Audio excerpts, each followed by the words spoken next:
Hey, before I kick off the podcast, I just want to shout out Next Door Clothing. Next Door, a clothing brand based out of Bondi in Sydney.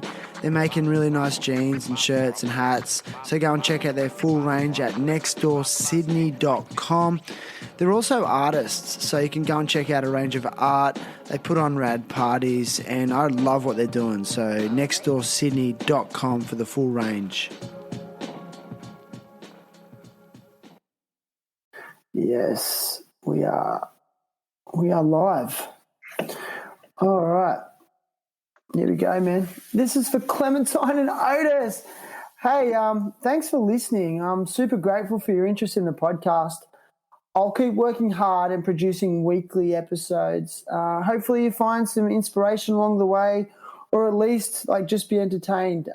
So subscribe on your preferred listening platform if you haven't done so already. And don't forget to check out the THT YouTube channel, and also support the sponsors of this show because they support me, and I'll only ever be affiliated with the raddest companies. So anyway, here we go. So if you're in the Southern Hemisphere, it's time to get a fresh pair of Indosoles because it's coming into summer.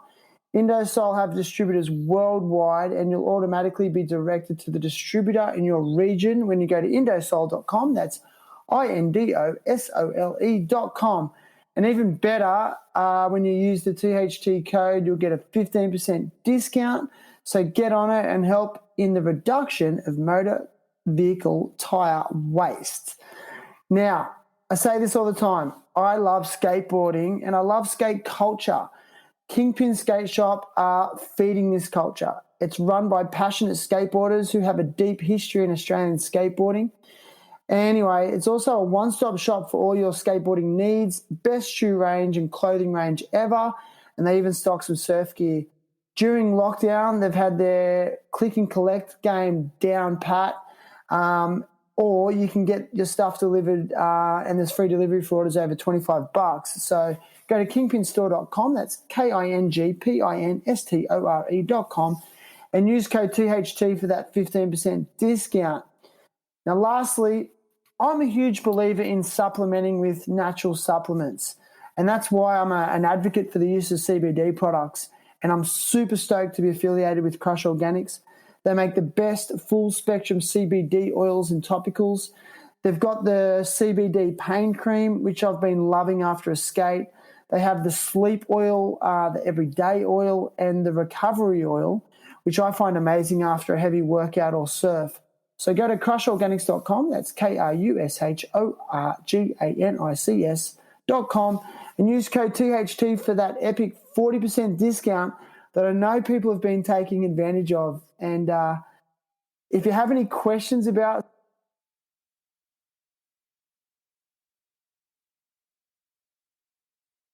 Terrible Happy Talks. Terrible Happy Talks. Yeah, good to meet you, man. Whoa. Dude, I'm pumped. So Mr. Donut Go. 3, 2, 1. All right, let's do this. Today's guest is Kai Paul. Kai is a close friend, longtime Bali expat, entrepreneur, environmental sustainability advocate, activist, and co-founder of footwear brand Indosole. For those that listen to the show regularly, you'll know that Kai is a past guest, and today he's with me live from his home in Canguu, Bali, to check in, give us the lowdown on Bali during the pandemic, and much, much more. And as always, I will add, he's here to share his experiences, challenges, and hopes for the future. Mr. Kai Paul, welcome. Thank you, Shannon. Nice to be back on here with you. Love it. Thanks, man. It's so good to see your beautiful bald head. I should have covered it up with a beanie like yourself. I know. I'm bald, man. I've always got headgear on. I know. It's too hot over here. So, man, I want to get stuck into it. Obviously, we're in a pandemic. You live in a destination that many people love to go to for holidays, okay, especially Australians, but I know it's very popular with Americans and Europeans. So can you give us a bit of a snapshot of what Bali's like now compared to like pre-pandemic days? What are the biggest differences you notice? Yeah, I mean, there's probably 20% of the expats that were here at that point, maybe even lower, maybe like 15% realistically. The traffic, there's no traffic. The waves are still oddly crowded at times, there's still people surfing, partially due to there's just so many good Indonesian surfers now, which is great, and it's amazing. And there's a lot of people that live here, and one of the pure reasons they're here is to surf, right? So surf isn't that different, honestly. There are days when you're like, oh wow, and it is noticeably less, but not as much as you would think. Not as much as per se the roads are less crowded. They're going out at night. There's less people, but it's also we're slowly coming out of lockdown, PPKM, which is basically the lockdown situation that's happened here repeatedly over the last, however long it's been now, year and a half. But recently, the latest one started at the end of July. So it's been, or end of June, sorry. So it's been all of July, all of August, and now into September. And we're starting to open up a little bit more. But yeah, I mean, it's really noticeable, the amount of the expatriate community that is left, as well as the amount of other island workers that have left Bali and gone back to, say, Java or Flores or Kalimantan or Sulawesi or Sumatra, because there's just less jobs here. There's just been so many closures of places. And some are starting to reopen up. One of the big ones here is Potato Head. They're starting to reopen just this last week.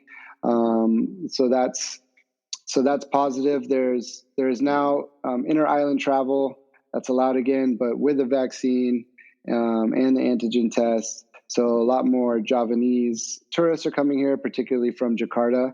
So you're seeing sort of the clientele of Bali establishments sort of shift into a more local crew, which is actually really lovely. And it's actually, creating more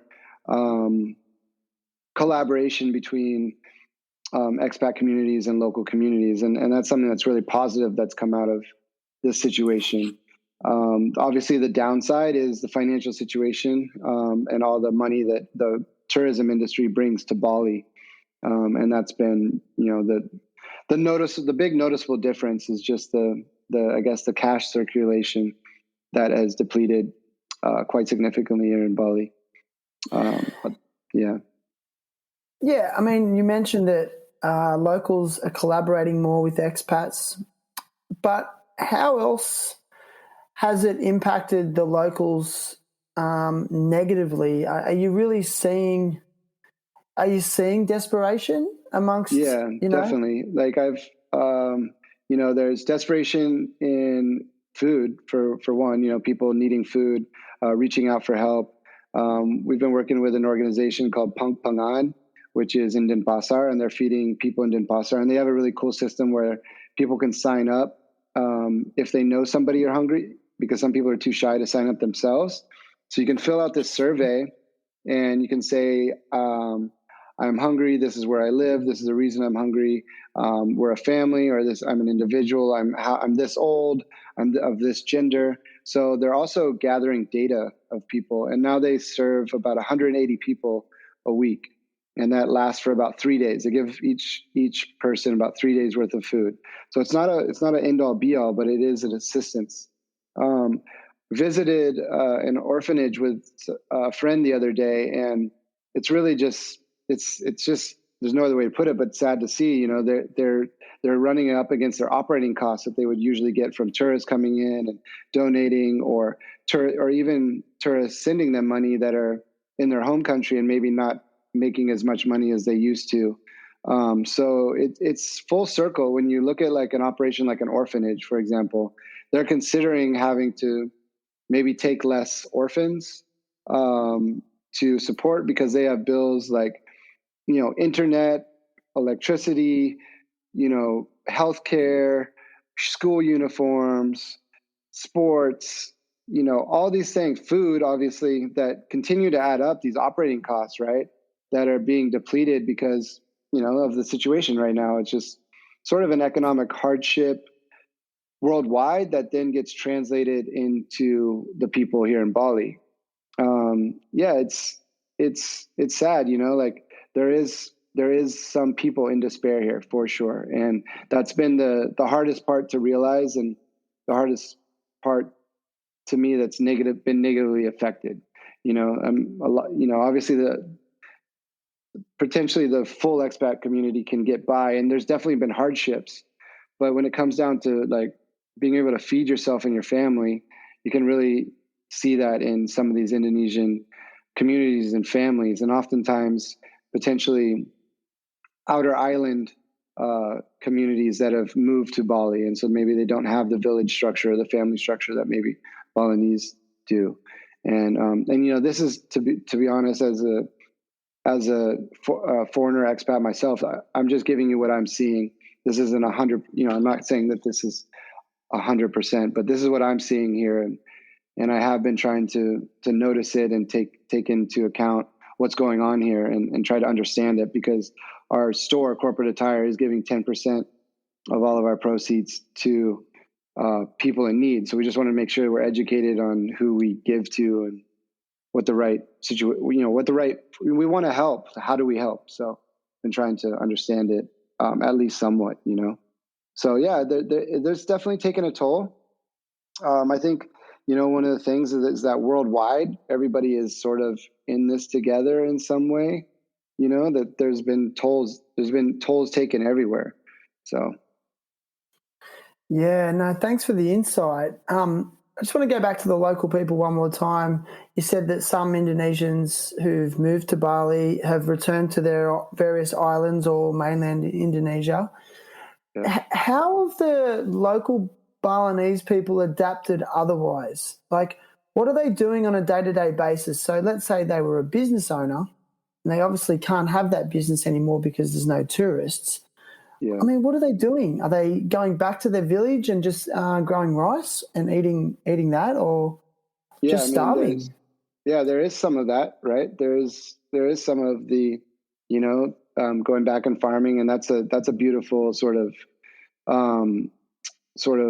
I guess, scenario, right? You go back to the land, you go back to nature, but there's also, the pure like, let's sell the rice field instead of harvest it, right? So there's land deals and stuff going on. There's the other side of things going on too, which is totally acceptable. I mean, people need, they have land available, so there's not a ton of buyers, but there are people with money here that are willing to make land deals and develop land further, and that's just the reality of economics 101, right? Coming in with when there's a large supply and the demand isn't high, and you come in and you get the right price. So there is that as well. There's people taking less money for the same job. There's people trying to offer, hey, I'll come in and do construction for this amount of money, so that there are like, there's people asking for help, people saying, hey, I need money, like I need to feed my family. And there are people sending, like I've had a couple instances where people that used to come to Bali said, hey, can I PayPal you money for a driver that really helped us out there? He reached out for, needed help feeding his family. I said, yeah, for sure, PayPal me. And then I go and meet the driver and give him or him or her money, right? So those are nice situations. So yeah, there is sort of a full plethora of what's going on, people just trying to figure out what that next step is. And I think that's a common situation in almost from poor people to people that are having subsistence or maybe fully not happy in the job that they're doing right now because they're having to do it.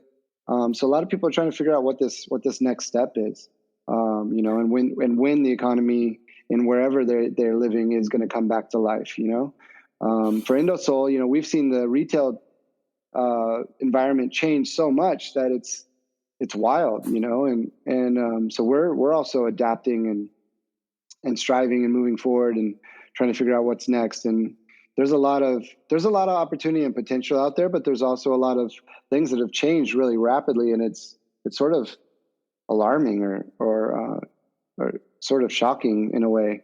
And it's interesting. It's definitely a new day. Is there a growing optimism amongst people that live there, though, that it's going to come to an end soon? Yeah, I mean, I think like this last lockdown was sort of like really hit hard because there, actually during the first half of this year, there was like, Bali was actually kind of moving and shaking a little bit. They were letting people in through business visas and social visas, and there was a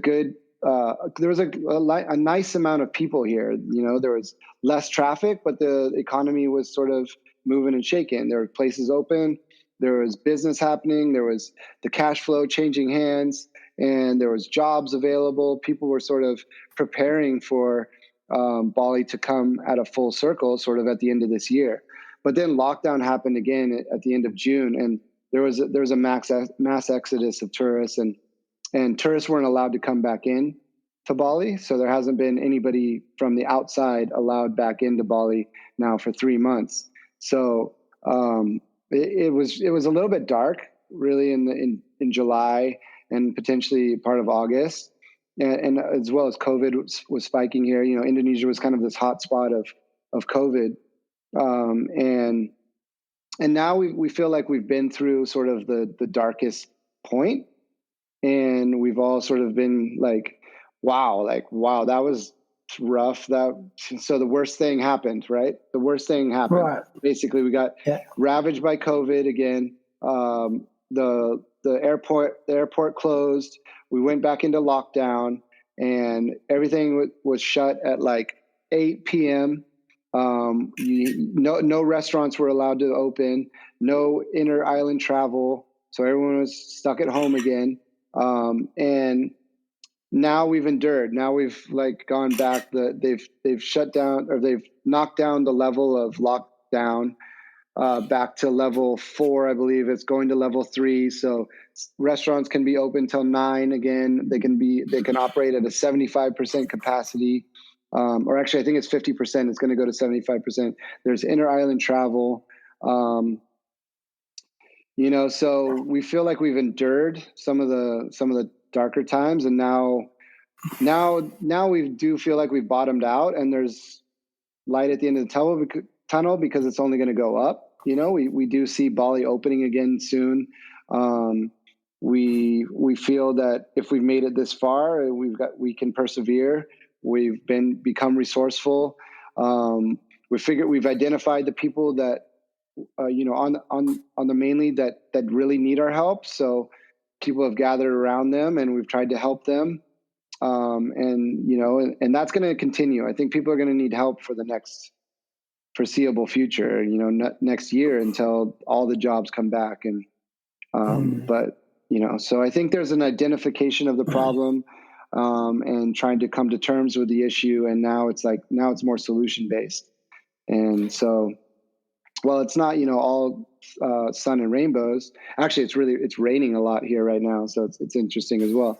But it's starting to, people are starting to, sort of accept the hand that's been dealt, and what do we do and how do we get going? And there are places opening up. Next to Indosole, there's a new restaurant called Smoke, and that's my friend Luca just opened up. Has done a great job with it. Revolver has opened up. They've got a new bar area that's cool. There's a couple new places that have opened up in Prairinon. Prairinon seems to be, kicking up with activity. There's a new Lebanese place there. So there's a new pizza joint, a pizza slice place opening called Pizza Dealer. They'll be opening soon. So you think people are hedging their bets? People are hedging their bets. The lawn is coming back soon. Well, they're rebuilding the whole lawn, aren't they? There's a new baked going to be opening up soon in Prairinon. So yeah, there's things happening still and pushing forward. So So these business owners are effectively hedging their bets that Bali's going to come back. Yeah, because it always does. I was going to say, why? Oh, excuse me, go. It always does. I mean, you look at 2008. I was here in 2008. It's a scenario similar to this, where the financial crisis happened, and people were just exiting Bali. They were selling their villas for so cheap because they were over leveraged in other areas, and that hasn't happened as much this time. People aren't selling their villas for as cheap, but there are good deals out there. But it's also happened in the Bali bombing, right? There's 2002, there was 2005, that people, Bali was bombed, right? The Sari Club was a huge deal in 2002. So, and then there was the follow-up bombs, I think in 2004, 2005, in Jimbaran. And so there was exodus there, and then slowly the tourists started coming back. 2008, same thing, slowly tourists came back. And so now you can see that sort of same thing happening. And I think it's going to come back even more so now because with the advent of COVID, the whole working situation has changed, that people can work from Bali on their computer, and what a great place to be based out of. So, I think Bali will forever be a positive, or a positive destination that people want to come to. And that was my question. Like, why are people so attracted to Bali? Like, people love Bali. Yeah, I mean, I think it's a mixture of things. You got, number one, the way it started. You got really good waves everywhere. You got beautiful oceans. The accessibility of outer islands. There's so much in Indonesia. Indonesia has so much to offer beyond Bali. And I think people are starting to figure it out more. And the access between boats, planes, trains even, make it accessible. You've got obviously the people in the Hindu culture make the spirituality, and it just resonates in the place, in the nature, in the people. There's just an abundance here of positive vibes and energy, and that resonates in the food as well. The food is so good. And then you have the expat community that's been here since the early to mid 70s. You have the Italians, French, Australians that have set up really amazing businesses here. So you have really good, the food culture here is next level. Like, there's amazing food here, from the local food to the cuisines of other countries, and the chefs that are here are top notch. And the coffee, the coffee is so good here. The tea, the fruits, the veggies. There's just so much. There's an abundance of goodness here. And then there is local community, there is art, there is culture. There's also like it's kind of turned into a little hub of sustainability here, of people like really pushing forward.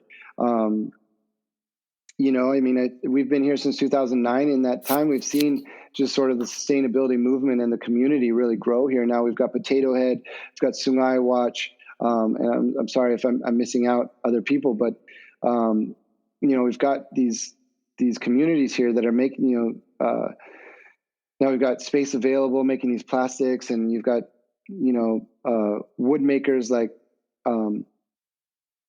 Avalon and his crew, that are really looking into sustainable woods and how to do that, and produce better furniture better. And I just think there's a community here that is really ready to move into the future. And do things the right way and better way and a more responsible way. And I think that's something that people really identify with here, and moving here and producing in a way that's better. So amazing. Like, you've lived in Bali for what? Well over 12 years? About 9 years. 9 years this time. 9 total years, in my life, I've lived in Indonesia 23 years. Amazing. But I still sense a real love and optimism and positivity about the place. Like, why is there still magic in Bali for you personally? Is it just because it's home? The people and the community, just being, in the food, You don't miss home? I do. I miss my parents, but there's just so much activity and forward thinking here, and openness, and like, I feel like a lot of people that live here are on the same page about, wanting peace and wanting to do things the right way, accepting that yoga is a potentially healthy way to live, accepting that vegetarianism is a good way to live. There's just like these sort of maybe advanced ways of thinking that are sort of common here. Sustainability is sort of a part of the culture here, not in certain communities, and willing, Tree Hata Karna is like the way that people interact with land, animals, God, is a circular way of life. I think is a part of everyday life and not something that's maybe forward or a way of thinking that's radical. I think there's a way of living and thinking here that is harmonious, and if you're not living harmonious, you're wanting to live harmonious, or in a way that's better for people, planet, and nature, and trying to live for each other a little bit more. I think the sense of community here is really important. Yeah, I agree. And I feel like it's all because it's underpinned by Hinduism. Yeah, I think that's a huge part of it. I think it can't be ignored. Just the setting of this island is that, right? You come to this island, it's a Hindu island, so there are ceremonies and ways of life that people live every single day, and myself not being a Hindu, for them to accept me into a ceremony is amazing, right? So I went to a Hindu wedding the other day, and dressed respectfully in my ceremonial attire, and me not being Hindu, they accepted me with open arms, and and it's just beautiful, and it's such an honor, right, to be accepted into this way of life and to learn from it without being Hindu, right, and not trying to fake the fact that I am Hindu or not.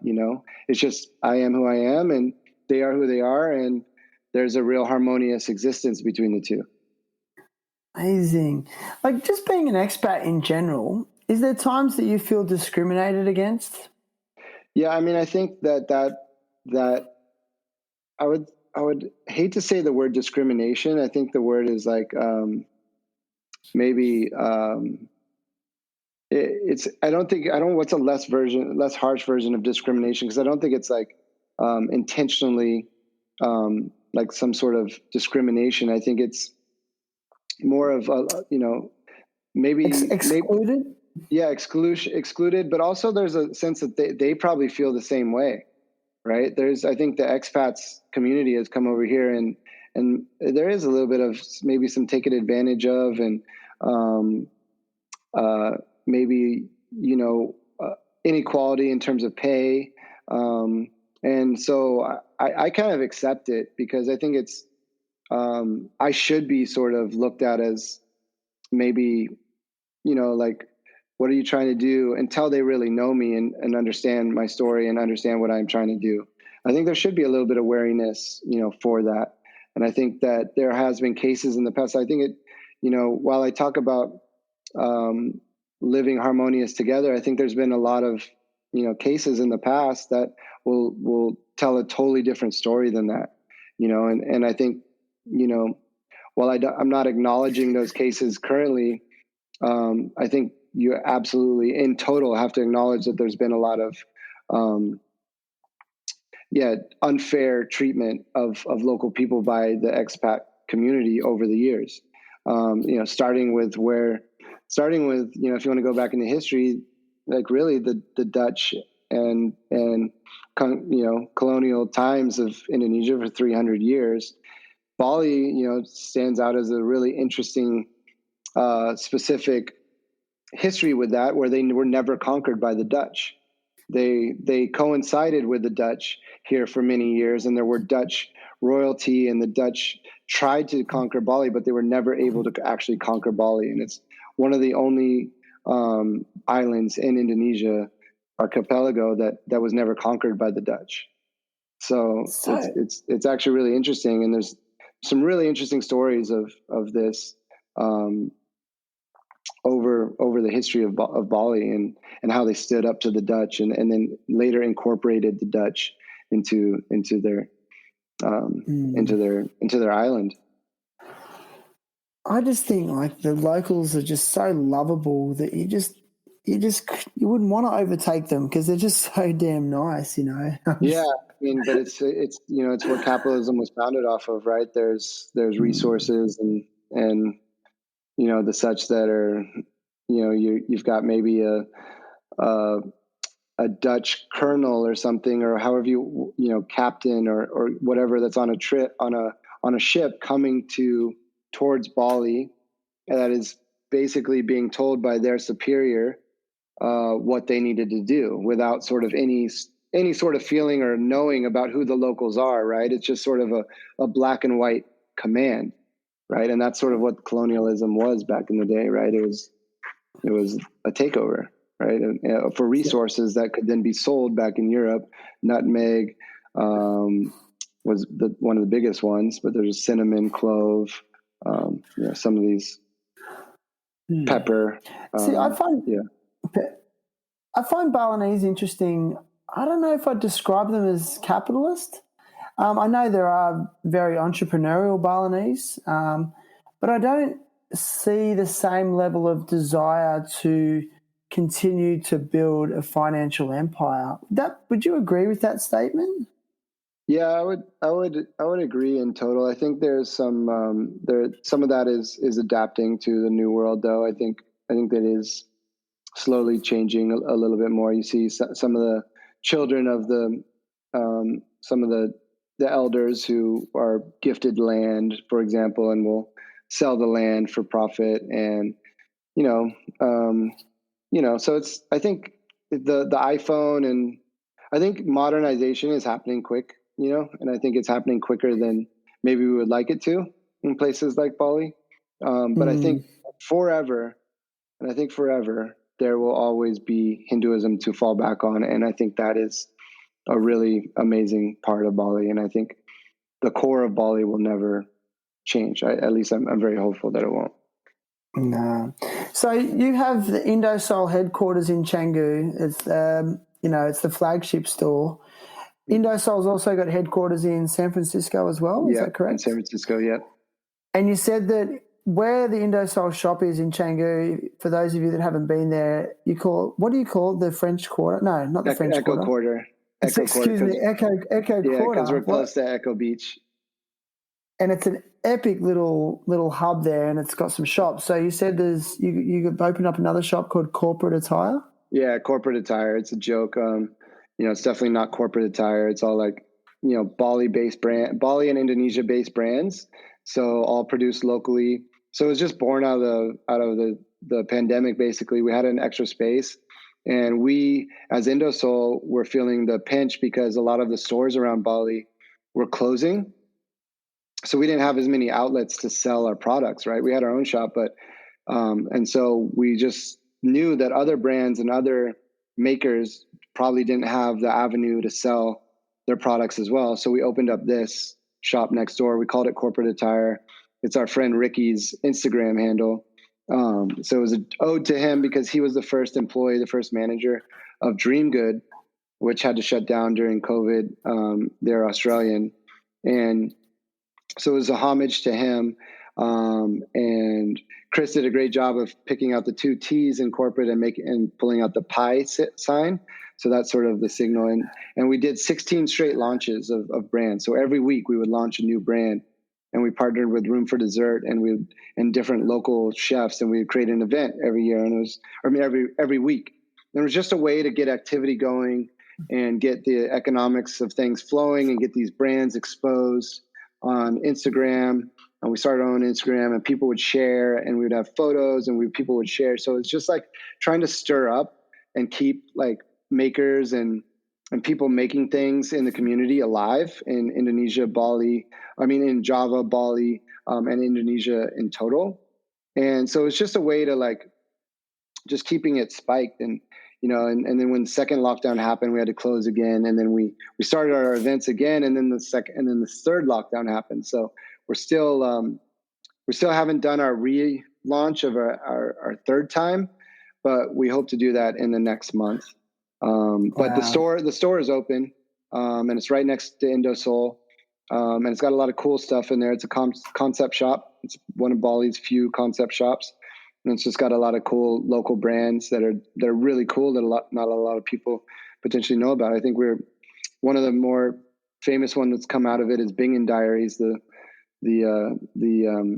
bucket hat brand, and see a lot more people wearing those now. So we're proud. We're proud to like sort of help other brands sort of pop up. And Indosole, we're since 2009 here in Bali, so it's cool to like sort of help other people sort of expose them. And in turn, they also ask us sometimes about how they can produce more sustainably and stuff. So it's cool. You got this sort of community that wants to do things better, and sort of for us, it's cool to like help people do that.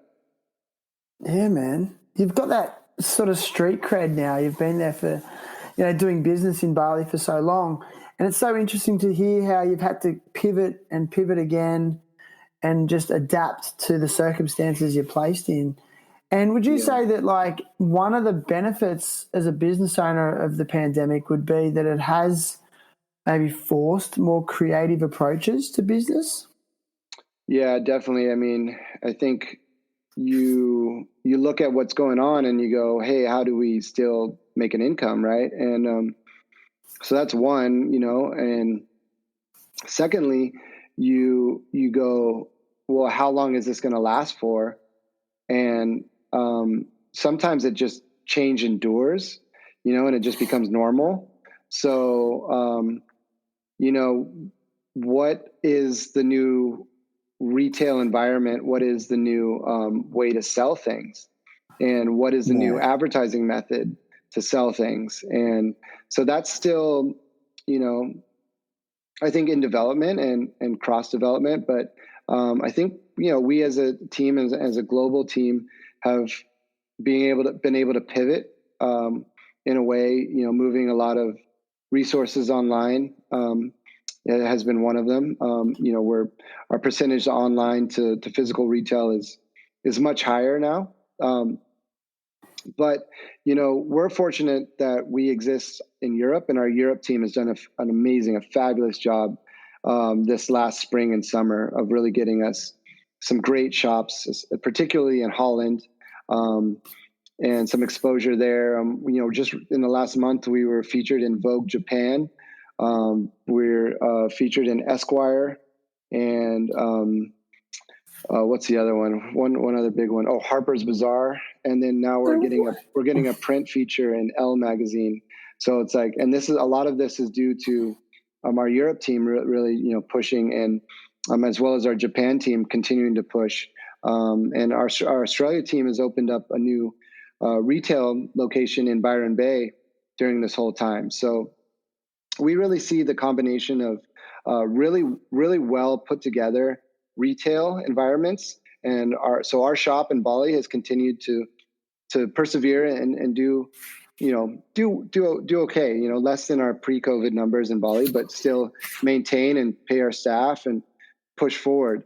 And we see that the team in Australia has done a really amazing job, and they've had success with their store in Byron, because people walk in and they can see what Indosole is. They can see what the brand is. They can experience what our story is, what our product is in full. And the Europe team has done a really great job of finding these select stores and putting in sort of a shop in shop. So which is like Indosole branded walls and windows, and putting tires in there and painted tires and putting our product around so people can understand what Indosole is further, because in entirety, we're still a brand that is new to 95% of the people in the world. 99% of the people in the world don't know what Indosole is, right? So that's a really exciting opportunity, and to think about that as an opportunity rather than a detriment is sort of the way that we're choosing to think about it. As well as our team in the US, they've done an amazing job of persevering and adapting to the situation, because they were really coming into they had a positive months, and then they in the US also got hit by COVID recently, so they've had to adapt. And so our team worldwide I just give them so much credit for being able to stay positive, adapt to the situations, and move forward and find different ways and avenues of exposing Indosole to new communities. I think it's just such a beautiful concept, Indosole, and what you're doing. I think it's so appealing. And where I live in Wollongong, Australia, which is about an hour south of Sydney, coastal region, and there's an amazing surf shop in an area called Thirroul. It's called Finbox Surf Shop. And I remember a couple of years ago I went in there and they stocked Indosoles and they had maybe like 3 pairs. It's a very boutique sort of shop. Okay. Then I went in there just a couple of months ago to pick up a couple of pairs for a promo that you guys were supporting me with. And they now have a whole wall of Indosoles, like literally, like it's, and I spoke to the owner and he said, yeah, man, like we can't sell it. Like we can't stock enough of them because they just keep selling. And we went from having a few pairs to having like this whole, it was like a full display wall of just Indosoles. And I was just like, wow, I just had this realization. I was like, wow, man, like this is really like people are starting to really grasp the concept of repurposing and consciously purchasing their fashion and their clothes. And it's so satisfying when you wear something like that. And that's like literally I don't want to sound like an ad for Indosole, but I kind of am. But like every time I put them on, like someone says to me, what are those shoes? I'm like, the Indosoles. And the first thing I say, look, the sole is made from, Tyres. And people go, oh my God, that's so cool. So I think people are tuning in, man. It's rad. Yeah, thanks, man. That's a great story. That's awesome. I love that. Love that shop, by the way. Tell them I said thank you. And also it's a homage to our team in Australia, Nick and Kiri and team. They've done a great job of really representing the brand really solidly in Australia. So big ups to them. Yeah, so your role in Indosole in Indonesia, I know that you handle a lot of the production side of things. Yeah. So, like, what is that for you? What does that entail? Like, I know that you do travel from Bali to Java. Yeah. So, can you give us a bit of an insight into your role in terms of production? Yeah, I mean, basically, it's make the best product we can at a price that makes sense for our partners and deliver it on time, right? And make sure our product but really the main part of the job is making sure that they're comfortable and durable and well made, because if we don't have that, like we won't have a brand, we won't have a product to sell. Like people will not buy/wear Indosole, right? So that's in constant development for me, and that's what the main challenge is. Like, managing time and managing money and managing production schedules is like, it's fairly easy because like once you do it, after a while it becomes a system, and once the system's in place, you kind of you have a system and you follow it. But it's the minute that things go wrong, that's when the job gets challenging. And recently we had a couple issues with maybe the sole coming unglued, and that was like, and we figured out the issue, and we solved it. We had an issue where the slide was cutting into the top of a foot or the side of the foot, and now we've solved that issue for this next production. So it's problem solving, sort of trial and error sometimes, but problem solving, and then continuing, and then the other side of what I do is our B Corp certified and our carbon, so our sustainability management basically, and it's making sure that we continue to push our level of sustainability in all our materials. So recently we've been able to find a replacement for EVA foam, which is an algae-based foam. So moving forward, and I'm not sure 100% on the percentages, but it's somewhere between 15 and 20% of our footbed will now be algae, which is a really interesting. Yeah, it's a new material out there, and then finding suppliers that will use recycled materials, that can guarantee recycled materials and certify them as recycled materials. So there's a lot that goes into sustainability now that people are catching on to, and it's certifications. And people are really asking and coming hip to your certifications.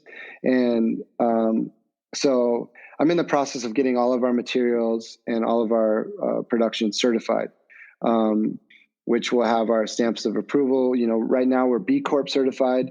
In the last 6 months, we've gone through the B Corp recertification, and that's become harder. So that's taken up a lot of time and energy. Almost through with that. And that also involves other certifications. So certification of materials, certifications of fair pay. And to add on to that, we've been going through our carbon footprint and figuring out what our carbon footprint is as a company. And there's 3 different scopes to carbon footprint. And currently, if you say your carbon footprint, you're only obligated to say your scopes 1 and 2. And scope 3 is much more in depth, and they're thinking that that's probably 3 years away from people having to say if to declare their carbon footprint as scope 3. But we're going ahead with scope 3 right now, and it's actually really, really challenging. I didn't realize it was going to be so challenging to find our carbon footprint.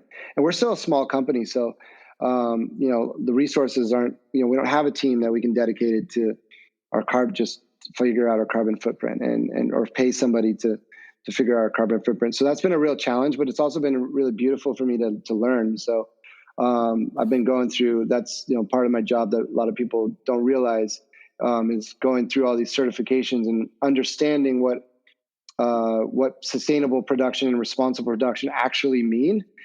And that's actually one thing I love about our company and our brand is that when we say we're going to do it, we actually mean it. And it's not just greenwashing. You can actually believe us that we are developing further. We are pursuing these certifications. We can get these stamps of approval, and we're going to push one level further and get our scope 3 carbon footprint. And you know, I really hope that will be done by the end of this year, so we can tell you what the carbon footprint is, and realize and be truthful and honest that our carbon footprint is going to be negative. Like, there's not going to be it's very difficult to find a positive footprint, you know, carbon footprint company out there. So then we buy carbon credits, and the understanding of the carbon credit industry is super interesting because there are businesses out there that exist on selling carbon credits to people that are carbon negative and need to buy carbon credits. And sorry to jump in there. For those that are unaware of that process, can you explain it? Like, buying carbon credits, how does that work? Like, for example, like a solar farm company could be a company that is carbon positive, or a company that purely plants trees or farming.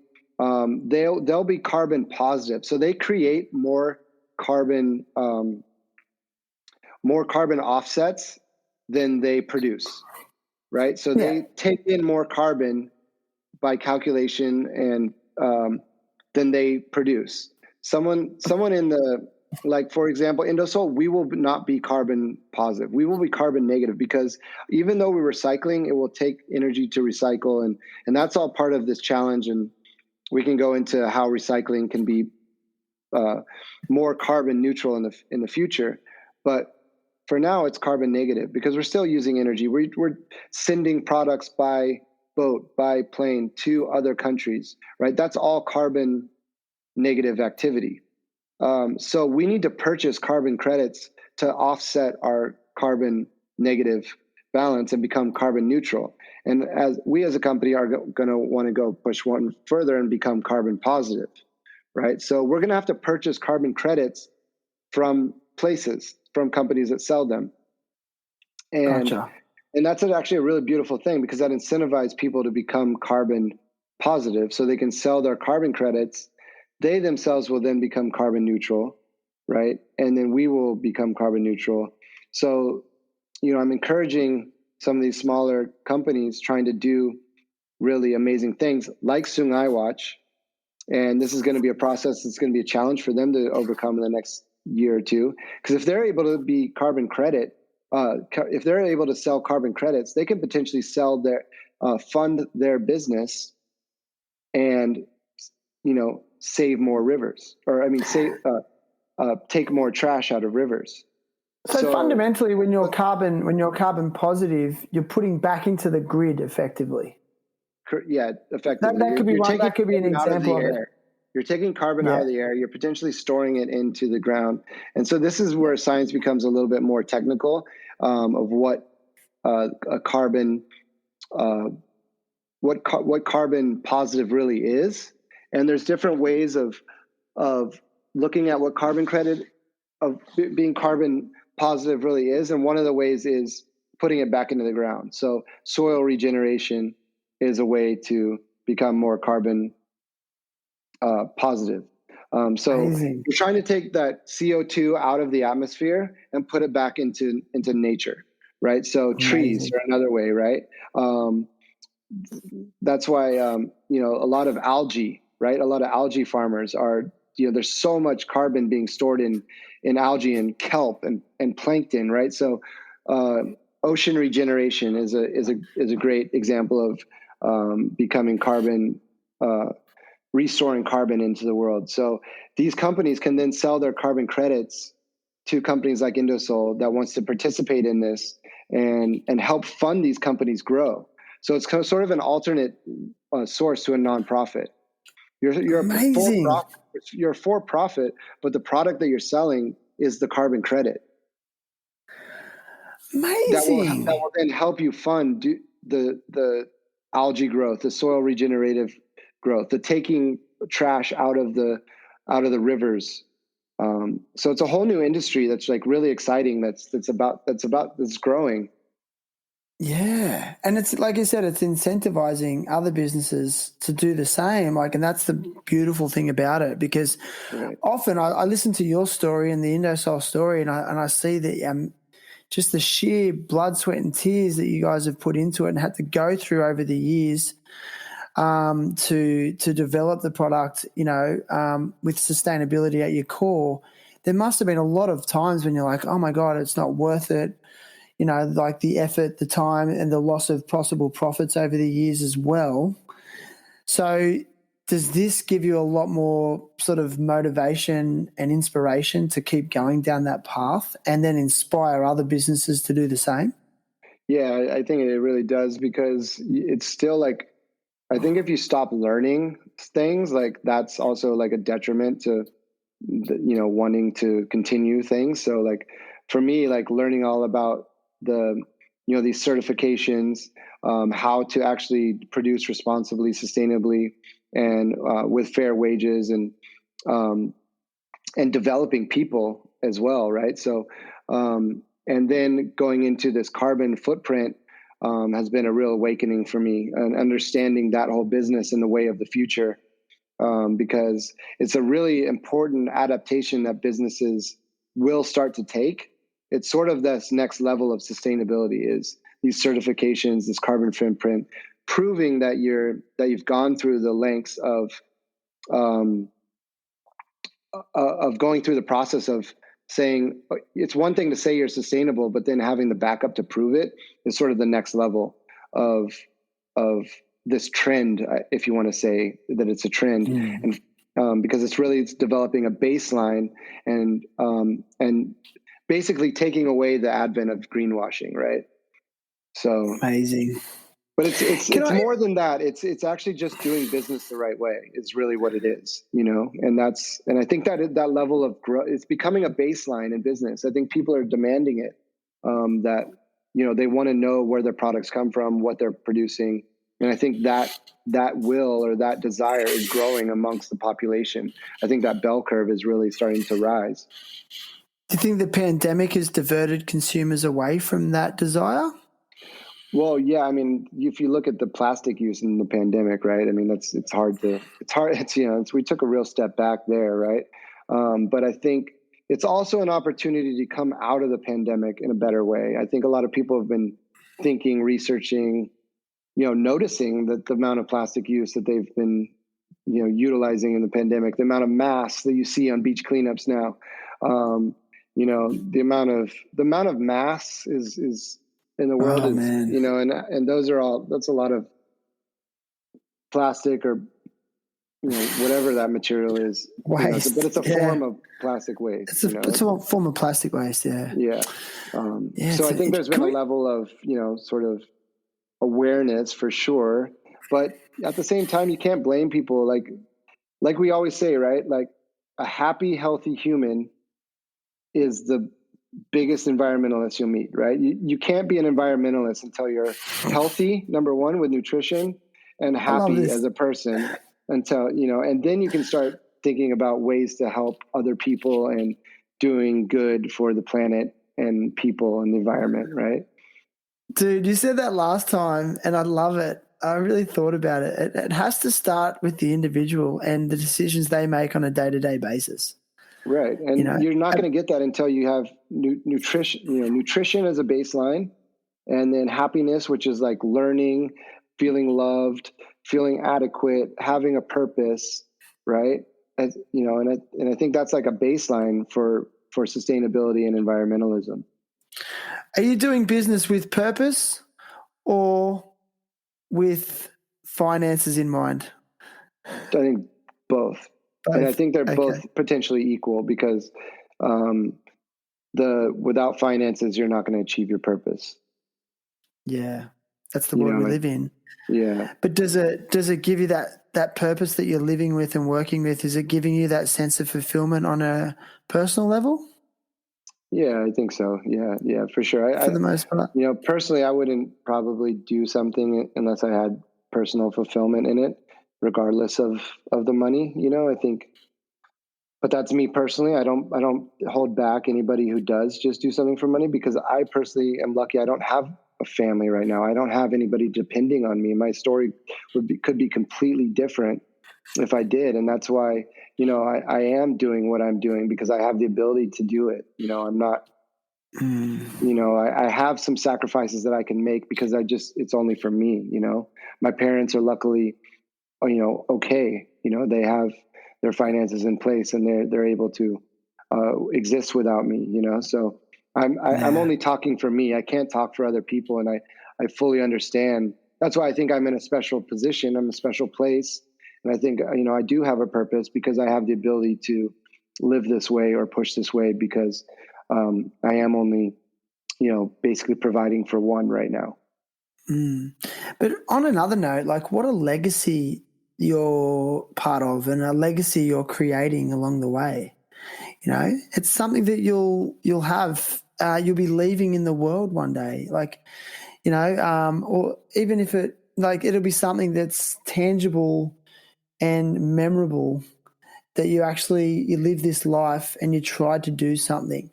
Like you tried to do something and create something that you're part of and is part of you as well. Well, I appreciate that. And I think maybe I could see it that way, but I have like so much more to do that I'm not even like going there yet. Like, there's so much left to be done. Like I have so much in my head that like still want to do, like that will create this story full circle, and potentially that could be true. Like there's a lot more to push for, and there's a lot more to do. And we have some ideas on how to get it done. So that's what my next phase is. I don't want to talk too much about my next phase, because I don't want to jinx it, but like, maybe one day I'll tell you. Yeah. Super excited.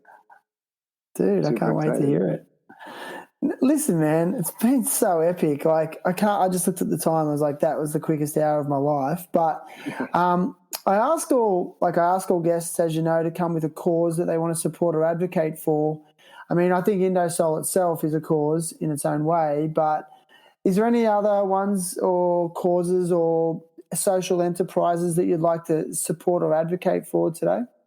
Yeah, I mean, I think there's two really, and one's more like a movement and like a real educational piece, and they need help, but they also need physical help, which is cleaning the rivers in Bali, and that's Sungaiwatch.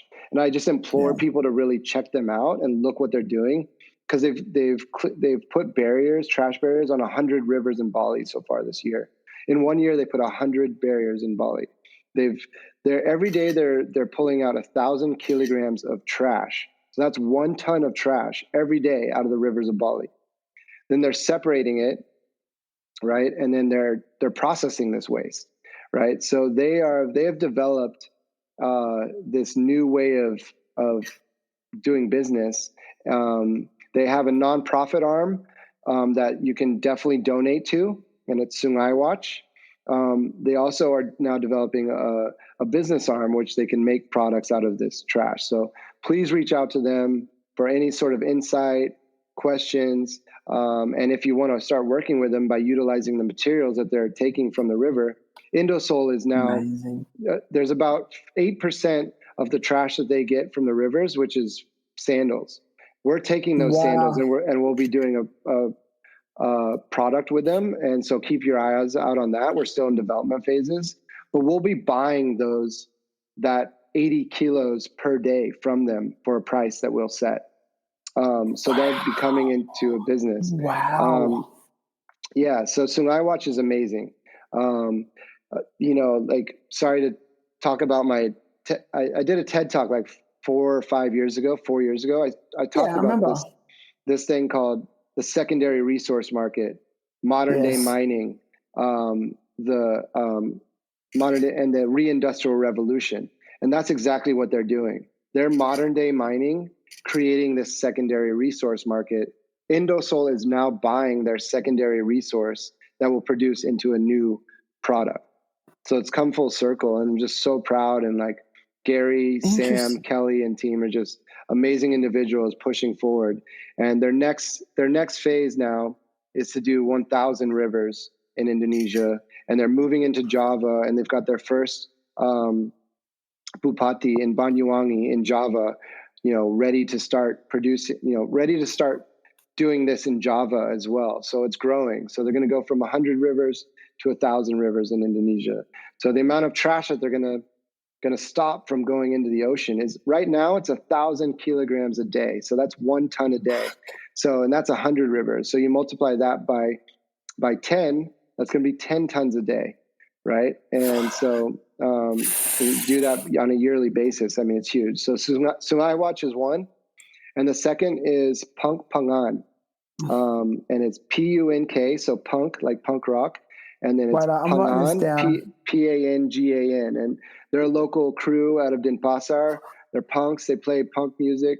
They were doing it in the markets, but they're just good people. And basically they are feeding people that need it. And right now they have a circulation of 100 people that they're feeding in Denpasar. And what they've created, go to their Instagram at Punk Pangan. I think there might be an underscore after punk. Sorry, can you just spell that for me again? Yeah, it's Punk, PUNK. Yeah. I think it's underscore Pangan, PANGAN. And there's a form on their Instagram. There's a link to a form that you can fill out for people that are hungry, because sometimes people are too proud to say they're hungry or whatnot. Or if you want to just say, hey, I'm hungry, I need help getting food, you can fill out the form and Punk Pangang will process it and then deliver food to you. And so it's a great initiative. It's something that they have more and more people signing up for this. So they're needing more money and people, and you can contribute, local people can contribute tempeh, they can contribute rice, they can contribute vegetables to this mass collaborative effort. And then every week they give out this food to people. And it lasts for about 3 days. So it's not a full week of food, but it really is helping people in need. And our shop, at Corporate Attire, 10% of all sales go to help feeding people. So every month we're contributing to Punk Pangan, but it's and that's the sort of the situation here in Bali is where people do need help with food. And so that's one that I really trust. And I've met Gilong, and I went over there and saw their operation and they give food to people that need it. So Punk Pangan is helping feed hungry people in Bali. So amazing, bro. I'll put a link to those in this episode's show notes. So if you scroll down to the bottom of this episode on whatever platform you're listening on, you'll find links to Sungaiwatch and Punk Pangan. Yeah, Punk Pangan. Yeah. And go check out their websites, see how you can be involved, see how you can donate. And I also think, like, if you could be hands-on, like if you're in Bali and you can go and help Gary and the team, I'm sure they would use your help, would they? Is that right? Oh yeah, for sure. 100%. Yeah. Plus it's just cool to go see it and experience it and understand it. And then you go to their processing center afterwards and you're just amazed. They're cleaning the trash, they're processing it. They're really doing the secondary resource market. And so they're creating the resource, and then I guess, like, they want to sell it. But who wants to buy it? I guess now they got to find people who actually want to buy it. Yeah, like Indosole is buying all the foam, right? We're going to buy all the sandals, right? So, Gotcha. So we're going to make new sandals out of the foam that they're getting from rivers, right? Yeah. And so you need people that are going to purchase the metal, purchase the plastics. But what they're finding, the challenge that they're finding, is that the cost of processing this is quite high. So it's early days. It's early days. It's super interesting. It's something to really keep a watch on and understand this new way of basically private waste management. So watch that. So it's a journey. Obviously, like you got to start somewhere. Yeah, exactly. Like you're on the journey as well. It's this constant process of refining, right, and working it out. And I love all that, man. I just love that they're doing that. So, get on and check it out. And it's so intriguing. I actually want to get Gary. It's Gary Benchnib is the founder of that, correct? Yep. Yeah, I want to get him on the show and have a chat because I've seen a lot of images of you, volunteering with them, and I've seen images of you, like, I think you're on a stand-up paddleboard in a river full of waste, like fishing out all sorts of debris. Just can you describe what after a day's work, after doing a day's work in that environment, and how do you feel then? Tell everyone how you feel at the end of the day when you do something like that. Well, I mean, it's first of all, it's tough work and it's dirty work, right? So it's not like a glamorous, you're not doing a glamorous thing here, right? It's no like we're going to help the world and save the world. No, it's like you're getting down and dirty and like getting in there, and you might find like something that you're not like super pumped on picking up out of the river, right? But like it's what it is like, at the end of the day, it's like you're like, wow, that is wild. Like we are really polluting a lot. I just did a small part, but what I really did was I educated myself on what is going on. You know what I mean? On the ground level. On the ground level, and contributing to a team that really deserves all of our respect and all of our acknowledgement, right? I think that's like the what I really feel after is like, hey guys, I see you, I respect you. They've got a team of like 50 workers now that are out there cleaning rivers every day, right? So you do it once, you're like, wow, that was heavy. They're doing it every day, right? And it's like cleaning rivers or farming or mining. Yeah, farming resources, farming resources or mining for resources. They're miners, and I think like that's a beautiful, like in my opinion, it's a beautiful way of looking at them, right? They're not picking up waste; they're mining, right? And so, like it's amazing, man. My hat's off to them, and it's so at the end of the day, you're going, hey, wow, I just did that, I achieved that. That was tough. But definitely manageable. Like it's just about getting over it, and like having a camaraderie and not taking it too seriously, and like not taking it too much to heart, and having sort of a united front, and saying like, all respect to you guys, man. Like, wow. I love that change in the narrative. Like, I'm not picking up trash. I'm mining. Yeah, I'm a miner. It's funny when you think of it like that. Yeah, exactly. Yeah, trash to treasure, man. It's so true. Yeah. So, well, thanks for sharing that. And like I said, there's links to that in this episode's show notes. So scroll down, click on the link, go and check it out. And you can find this episode on a variety of platforms other than the one you're listening to right now, such as Apple Podcasts, Spotify, Buzzsprout, Stitcher, iHeartRadio, Google Podcasts, I know, Overcast, Castbox. There's a few platforms now. So whatever platform you like to listen on, please hit the subscribe button. And it just helps me to continue speaking to legends every week, such as Mr. Kai Paul. Thanks, Shan. So thank Thanks. you. Yeah, Thanks for the man. up. Yeah. Oh, yeah, by the way, you can also listen directly on the website as well, terriblehappytalks.com. Just had the website completely rebuilt. It's got the full back catalogue of 124 episodes.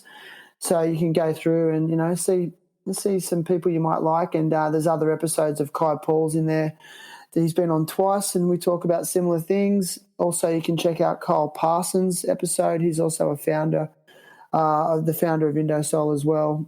And a bunch of other sustainability advocates and activists. So go and check it out. And I think that's it, brother.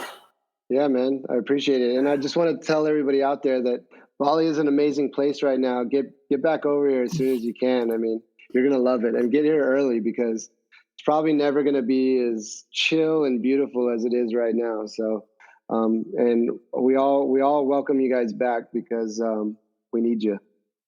Yes, man. That's such a nice thing to say. Just before I left Bali, it was when the first lockdown happened and the world, it had this real apocalyptic feel to the world. Do you remember that? And, 2020. And I'll never forget it. I surfed Uluwatu. It was the day before Nyepi. And there was me and perfect head high day. And there was me and three other people in the water on the whole reef. And it was just such a surreal moment. I was like, I'll never see Uluwatu this empty ever again, really, you know. And I can't imagine how different it is there now since then. So can't wait to get back myself. Yeah, for sure. Welcome you back with open arms. Yeah, thanks, Shan. And big respect to you and your podcast, man. I love it. So keep on pushing.